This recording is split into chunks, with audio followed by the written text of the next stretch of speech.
All right, guys. I'd like to call this meeting to order at 6:30, and with that, I'd like to have our State Representative Dwight Anderson lead us in the Pledge of Allegiance.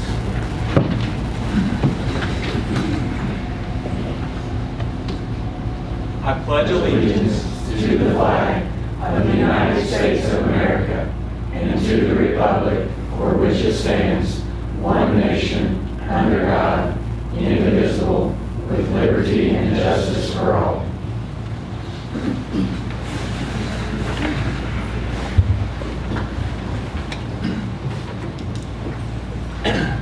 Next on the agenda is the approval of the consent agenda, and at this time, I'd like to have a motion to approve the consent agenda items, which includes the meeting agenda, the March fund balance statement, minutes of open regular March 16th meeting, payment of monthly bills, except the payments to Cooper Lumber and Larry Benson. Does anyone care to make a motion? I make a motion. Mr. Strong makes the motion. Do we have a second? A second. Mark, second it. All those in favor?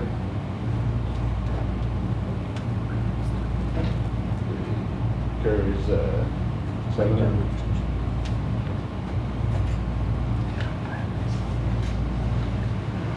Next, we'll have a motion to approve the payments to Larry Benson and Cooper Lumber. Does anyone?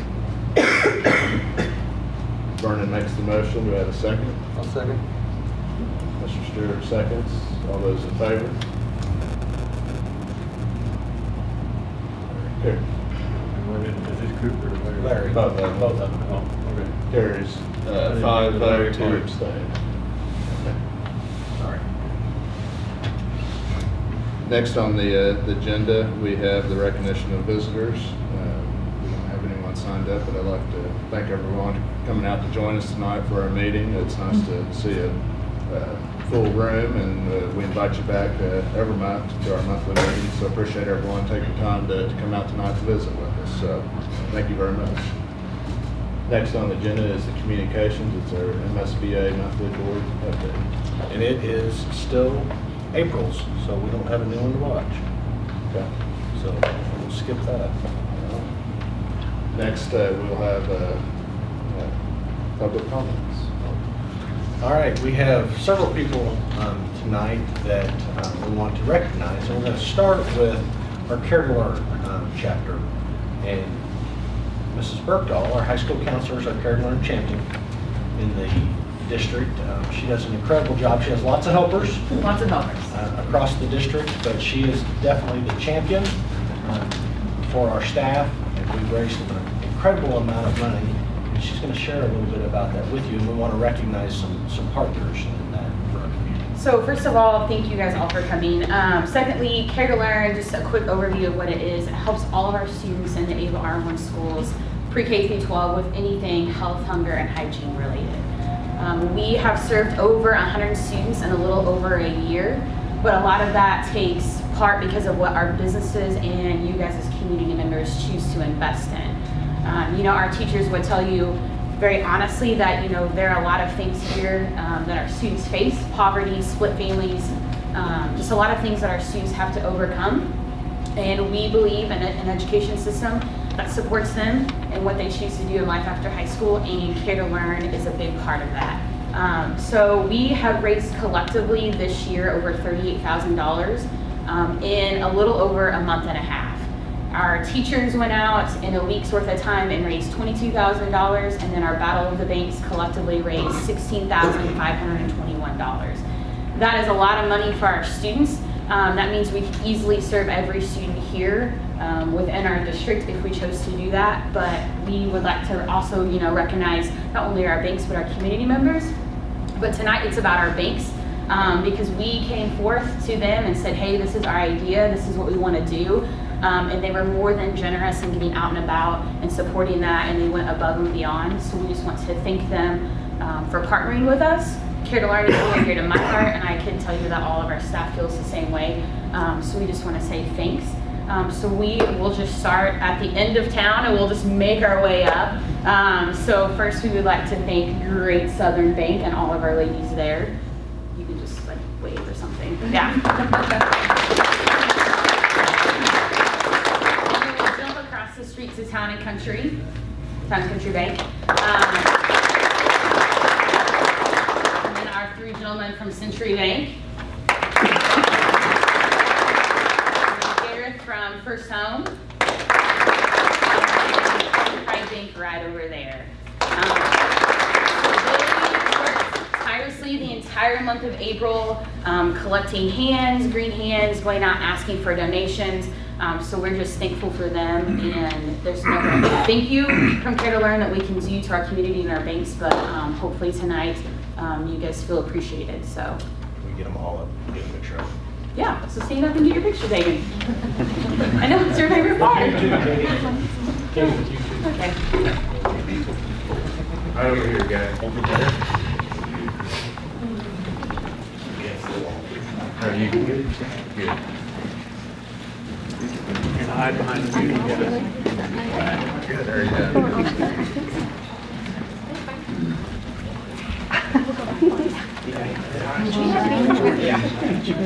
There's a whole lot of awesome people in one picture. I don't know if we can handle everybody.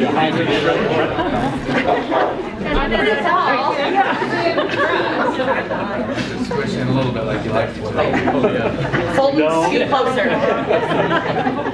All right. Yeah, thank you, guys. Thank you very much, appreciate it. Now you can all want to stay, right? Told them they could go later. Thank you.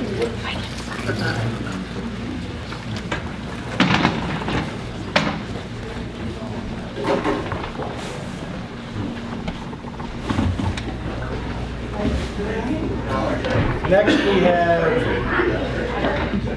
members of our VFW and Mr. Howe. Thanks, can I introduce them? Okay, we have 3 representatives from the VFW here today. They showed up this afternoon to recognize Mr. and Mrs. Sacco for their hard work that they put into the Veterans Assembly. And right now they're going to recognize each building principal with a certificate for their support of the veterans and the VFW. And we really thank them for what they're doing, and we appreciate what Chris and Sarah do also for the Veterans Assembly. And I'm going to step in for Mrs. Nash. Dr. and Hall, if you could come on. Katie's going to come in for Marcella, and we have Clint come in for the elementary. You want me over here? Because I'm going to read something. Okay, all right. They do a whole lot. Adjutant? If you will come over here and let you're in the middle. Okay. To the Ava High School and the Ava Elementary and the Ava Middle School, on behalf of over 475,000 members of the Veterans of Foreign Wars of the United States and the Auxiliary, I want to thank you for your efforts to support our veterans and their families. As our military servicemen and women return from fighting terrorism around the world, it is important for them to know that America has not forgotten them or their families. Thank you for the comfort you have brought our soldiers through your support. The youth of our country and the members of the VFW and Auxiliary continue to recognize our unwavering support for uncommon heroes. In recent overseas conflicts, as in all wars, many have made the ultimate sacrifice fighting to bring peace and freedom to foreign lands. We ask you to remember their sacrifices and to help us ensure that all Americans understand the precious cost of freedom. Thank you, and God bless you. This is high school, it's Howard Friday, and Ava Middle School. Thank you. If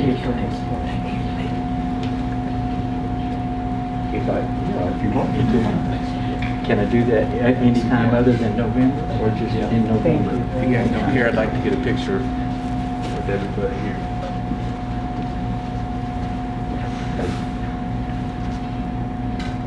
Yeah, thank you, guys. Thank you. Thank you.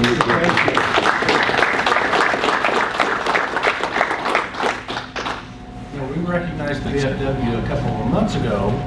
Mrs. Swadesh spoke about them, and and you guys said this about what you guys do for our kids, coming in and speaking to our students, and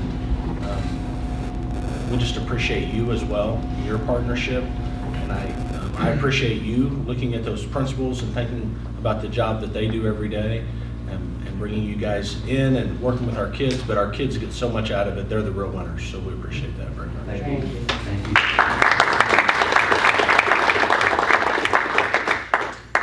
Okay, we recognized last Wednesday our retirees. We just want to remind everybody about them. We had Mrs. Black at the elementary. I hope I get this off the top of my head. Mrs. Kleinlein at the middle school, Mrs. Herford at the middle school, and Coach Kiger at the high school. And then we also had Treva Tate, who retired right before she passed away last fall in our food service department. But I get everybody? Oh, Mrs. Churchill, who's a special education aide. Katie Downs, food service. I did miss a couple. So we recognized them in front of our faculty last week. And we finally got our clocks in, so we're going to be delivering to them. But they, served our kids for a number of years, each of them different amount, obviously, but we just appreciate the sacrifices they've made for their families, for our kids in the school district, and think of the thousands of kids that they have affected in their 20-plus years, most of them education careers. Anyway. Well, okay, we have, we talked briefly about this last month, but we have 2 Board of Education members that have served our district for a long time. And we want to recognize them for their service to the kids and the community as well. We have with us Marcia Aborn. Marcia, will you stand up for just 1 second? Marcia first came on the board in 2011, right? Mm-hmm. And served in as a director and then as vice president of the board as well. We want to thank you for your service. We have a plaque. We're going to take some pictures in just a second. And Mr. Randy Spurlock, who served as president of the board for I don't know how many years, but has been on the board since 2008. Very active in MSBA, was on their governing board for the state as well. So we just appreciate their service to our community and everything they have done for the kids and the staff here as well. So I have plaques for you. We're going to take some pictures.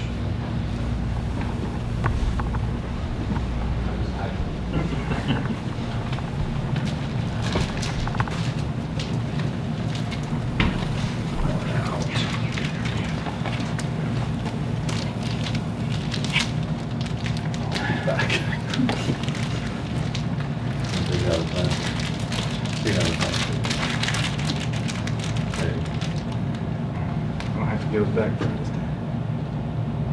Got it. Thank you. Thank you very much.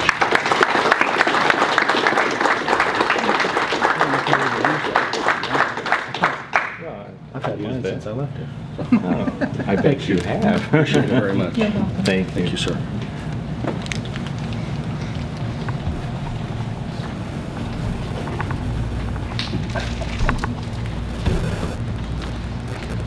All right, now principals and directors.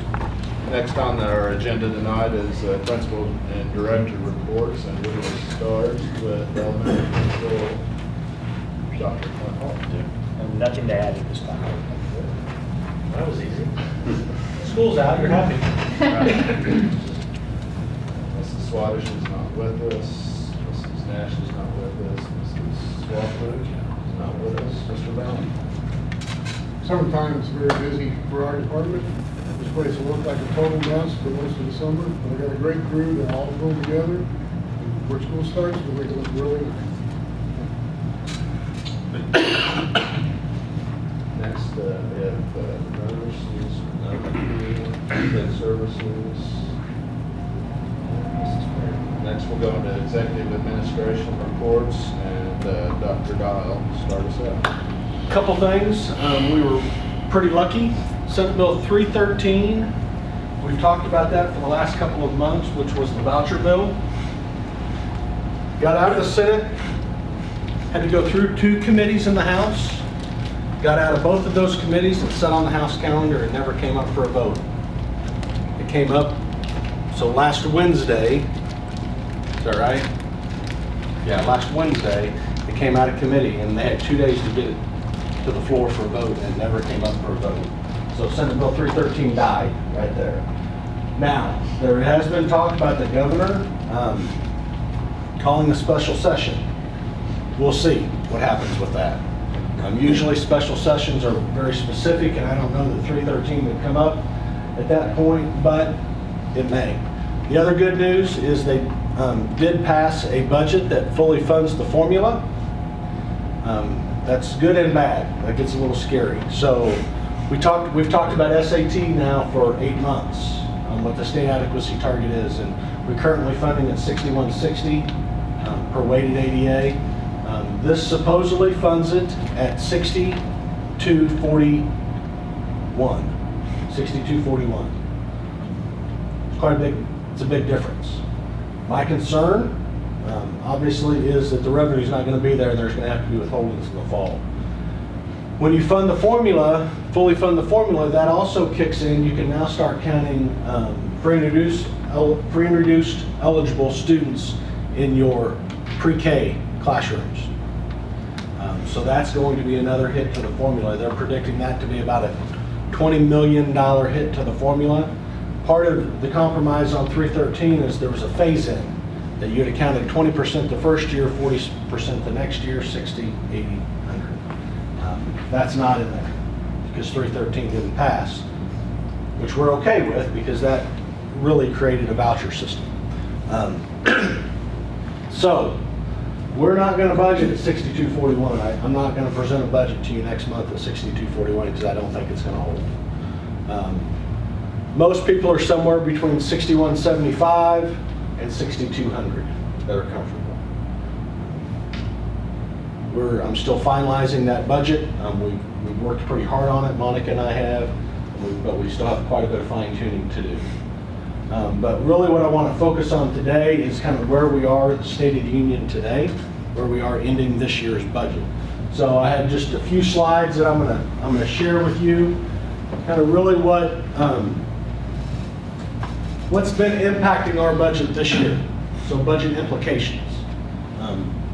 So let's just go to the next slide. So we ended the 15-16 calendar year, so June 30th of 2016, with a 19.89% fund balance. Okay, we adopted a budget with a $577,000 deficit. So last June we adopted planning on a $577,000 deficit. That's not been uncommon in this district for the last 4, 5, 6, 7 years. Usually doesn't end up in a deficit, but you have passed a deficit budget. Past superintendents, as I am, are very conservative on revenue, and they probably inflate expenses a little bit, just trying to be safe. I'm very conservative in revenue. I'll try to hit my expenditures as close as I can hit. So that's where we were last June. So what have we done in the past year that's affected our budget in a negative way? Many of these things had to be done, but we want to talk about that. So we bought buses last August, $144,000 in buses. We bought bus radios this winter, $25,000 in bus radios. We're actually a little more than that, but that's a close number. We had a phone system issue. We received a little bit of insurance money, but to the tune of about $3,500, but we replaced our complete phone system to $100,000. And then we had an extra personnel cost of all in, salary, benefits, legal, about $239,000. We had budgeted E-rate dollars, and we get federal E-rate dollars for projects that we do. We had budgeted $160,000 to come in after July 1, so in this fiscal year. It came in early last year. It came in right at the end of June.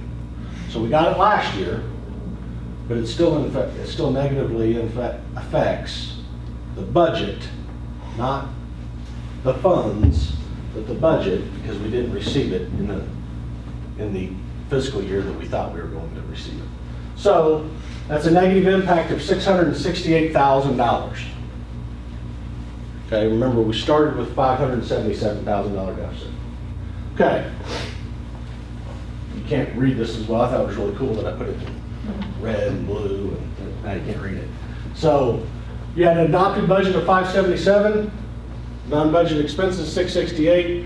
That's a deficit of $1,245,000. We saw additional revenues, and this is actually wrong because I forgot. We had our bus payments in July, but we have additional revenues of 140 because we have estimated our ADA. You know, we've talked about that every month. So that's about 137, and then we had that insurance payment on the phones of 3.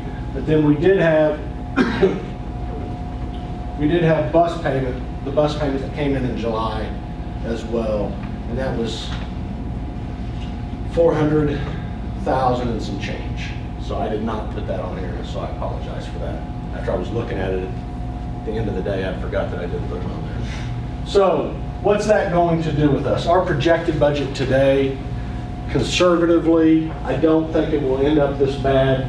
Looks to be a $400,000 deficit. I don't think it'll be that bad, but I also don't want to underestimate it. We won't know those final numbers until the auditor comes in and be sure to ensure that BJ and Monica and I have all done it, and Mike have all done it correctly. So that looks at a projected ending fund balance of approximately 17%. Not horrible. Lots of people would love to be where we're at. I would rather be between 20 and 25, but 17%. So that's the last slide, isn't it? So any questions you have about that? It's kind of we don't have our May payment in yet. We won't get that until tomorrow or Monday. So I don't know what the SAT is going to be yet. It may be higher than 6160. We may see some additional revenues that we weren't counting on. We know that Prop C is up. We will hit our budget for Prop C this month. We'll actually be over budget, and then we still have a June payment for our Prop C revenue, sales tax revenue. So we should be up 100,000 on it, but we haven't seen it yet, so I can't count on it. We think we're spot on with payroll. Monica and I went through that today, and we think we're going to have a surplus on all others. We're going to come out a little under on our other supply expenses, that sort of thing. So again, not horrible, not where we want to be, but we've had a rough year. But that's why you carry reserve balances as well. So any questions to this point? Okay. That's all I have. Next, I have Mr. Henry's report. Thank you. School year wrapped up well. We talked a little bit about some of our testing last time, and it just got started, and that wrapped up and finished. We did have a few technology hiccups. Some was on our end, and some was on some of the companies that carry those tests. There were 2 days where state testing was down throughout the entire state for just a little while, and so there's a lot of anxious teachers. But we did get that all wrapped up and everybody tested, so we'll be getting those results back. Some of high schools are coming in, and so we'll have that data for you later in the summer. A+ finished. We talked about it as we graduated our seniors. Our graduating seniors had over 3,000 tutoring hours for our kids, so we like that. Federal programs, starting to work on that 17-18 budget, and just know that some of those budget numbers, as you watch the news, those numbers are going down. So we've not got those budget numbers exact yet, but there is some fluctuation there. And working on our professional development over the summer. Our teachers do a lot of things over the summer, and so we'll have a day here where the teachers can come based on some surveys they've taken, things that they would like to learn about, and things coming up this coming year. And so that's all getting planned for June through August. Thank you. Just a reminder, professional development, we have Go CSD is May 31st and June 1st. Some of you are coming that night on the 31st. To Springfield, it's at John Q. Hammond's Holiday Inn, right by the Chamber, by the Cardinals, close to the Cardinals ballpark, going to the convention center on the right side of that, and I'll start at 6 o'clock that night. Our band is playing that night during dinner. We have some teachers being honored as well, so it'll be kind of a cool thing.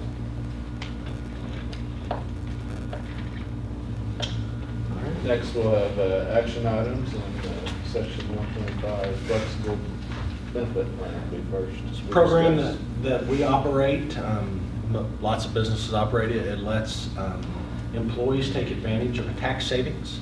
They can actually have their insurance withheld from their checks pre-tax, so it makes their tax liability less. I mean, it's just good for employees. Doesn't cost the district anything to run. Runs through our MET program, so we highly encourage that. For the board, obviously needs to adopt that plan, but we highly encourage that because it's good for our employees. So we need a motion to accept this plan. Mr. Treadway makes the motion. Do we have a second? Kennedy seconds. Any other discussion? Hearing none. All those in favor? Carries 7-0. Next, we have J-Mart annual extension. This is the third year we accepted proposals and bids from computer companies to support our servers and switches. And 2 years ago, J-Mark was granted that contract, but it's a 3-year contract, and we do an annual extension of it just to ensure that we're happy. We always have the right to back out of that, but they support our servers and switches. As you remember, Mr. Doan is a one-man operation, so there's no way he could take care of all of that, because we have a lot of switches across the district. I think we have 5 or 6 servers. We can try to hire somebody to operate a network operations person, and they're very expensive. And I always felt like J-Mark, I've used them for a long time. They have a lot of people that do this every day, so that's what they specialize in. So, do we always see eye to eye with J-Mark? No, I don't think you ever always see eye to eye with every contractor, but overall I think they do a pretty good job for us. So we just need to renew that extension for 1 more year. Okay, do I have a motion to renew J-Mark's annual extension for an additional year? I'll make that motion. Mark makes the motion. I have a second. Michael seconds. Do we have any discussion? Hearing none. All those in favor? Carries 7-0. Next, we have the review of MSBA policy. 2017 B update, it's only one policy. We've uploaded that. It's health and wellness policy. It's to meet federal and state guidelines. Coach Leonard and I are going to go through that line by line because she has to have specific things for her grant as well. We want to make sure it meets that. I gave you the raw policy this month to review. We will go through that, and if there are any changes to that, I will give that to you before I ask you to adopt it. We do have to adopt in June. It has to be done before July 1st. But we will go, I think she and I plan to go through that next week to ensure that it meets her grant and what our committee, our district, because we have a district wellness committee, want to do in our district as well. So there's no adoption there. Thanks. Well, it looks like that concludes our agenda. Our next regular meeting will be Thursday, June the 15th at 6:30 in this room. So this time I'll take a motion to adjourn our meeting. Mr. Strong makes the motion. Mr. Johnson seconds. No discussion. All those in favor? Carries 7-0. Next.